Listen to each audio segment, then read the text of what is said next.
24 Worldly Teachers based on Srimad Bhagavatam, Part 1. Excerpts from Uddhav Gita, Sri Dattatraya's teaching to King Yadu. Number 1. Earth symbolizes tolerance. Bhutairakrame manopi dhiro deva vashanugai tadvidvan chalen margat anvashiksham shitevratam. A sober person, even when harassed by other living beings, should understand that his aggressors are acting helplessly under the control of God, and thus he should never be distracted from progress on his own path. This rule I have learned from the earth. The earth is steadfast in its duties and steady in its cycles. The earth teaches forbearance to remain undisturbed even while oppressed. In general, it accepts the injuries done by humans and continues to provide crops, etc. to the best of its ability. Earth teaches Dharma, the value of steadfast perseverance on the path of duty, equipoise, and forgiveness. Number 2. Wind symbolizes detachment. Parthiveshtiva hadeheshu pravishtasta drunashrayah Gunairna yujyate yogi gandhervayu rivatmadruk. Although a self-realized soul may live in various material bodies while in this world, experiencing their various qualities and functions, he is never entangled, just as the wind, which carries various aroma, does not mix with them. The wind passes through the world like truth, unchanged and unattached. Equally like truth, it can disturb as it swirls about the objects of the material world. The wind teaches the value of freedom and of staying clear of worldly disturbances. Number 3. Sky, all-encompassing yet steady. Vyaptyavachedama sangama atmano munirna basvam vitatasya bhavayet. Both the individual soul and the super soul can be understood by comparing them to the nature of the sky. Although the sky extends everywhere and everything rests within the sky does not mix with anything, nor can it be divided by anything. The sky teaches that the self, like the sky, has no boundaries and is beyond the reach of material nature. Sometimes clouds cover the sky, but the sky above is unaffected. The fragmentary self, trapped in materiality, awaits reunion with the universal self. When the mind is spotlessly clear like a cloudless blue sky, one can see the actual form of the personality of Godhead. Number 4. Water symbolizes impartial love.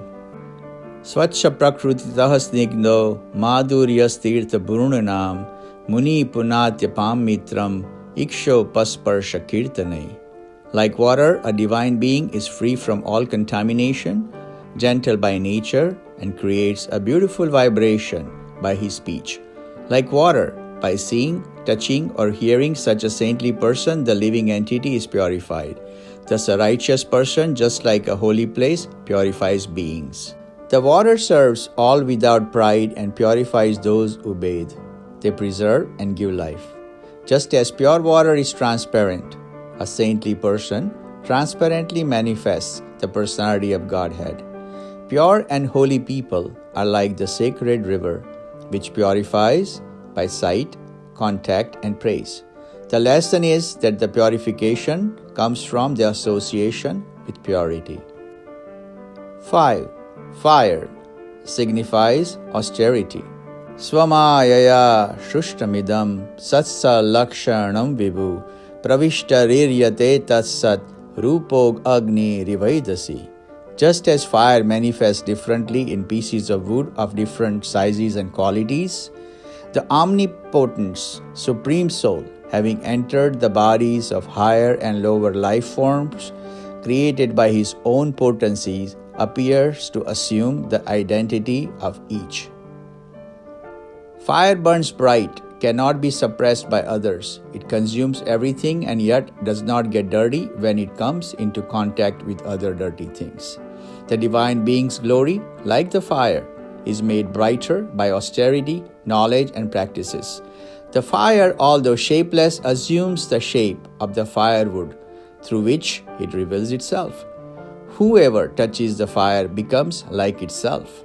6. Moon, unaffected by phases. Visargadya smashananta bhava dehasya natmanah kalanamiva chandrasya kale na vyakta vartmana. The various phases of one's material life, beginning with birth and culminating at death, are all properties of the body and do not affect the soul. Just as the apparent waxing and waning of the moon does not affect the moon itself, such changes are enforced by the imperceptible movement of the time. The moon waxes and wanes but remains unchanged. There is only one moon, no matter how many names its different phases receive. Like the moon, the soul is a continuous reality. All the material bodies appear and disappear constantly through birth, death, and reincarnation.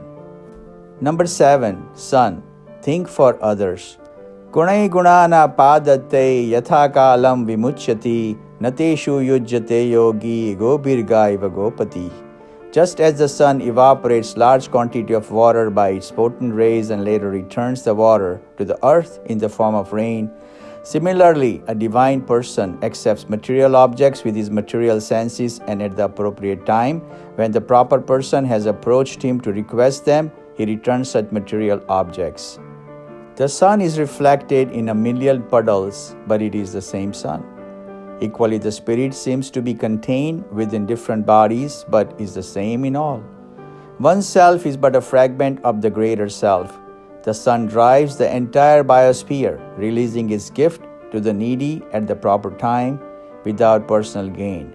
Similarly, the teacher should act from a sense of duty and not greed. Number 8. Pigeon. Avoid excessive attachments. Nati sneha prasango va kartavya kvapi kenachit kurvan vindate santapam kapota ivadinadi. One should never indulge in excessive affection or concern for anyone or anything. Otherwise, one will have to experience great suffering, just like the foolish pigeon. The pigeons warn against developing obsessive attachments in the material world. A devoted pair of lovebirds raises a brood of young who become entrapped in a net. Unable to live without their children, the parents join the young in the hunter's trap. Similarly, those who focus on transient things may be destroyed by their loss. Human life is a door to God realization and spiritual development.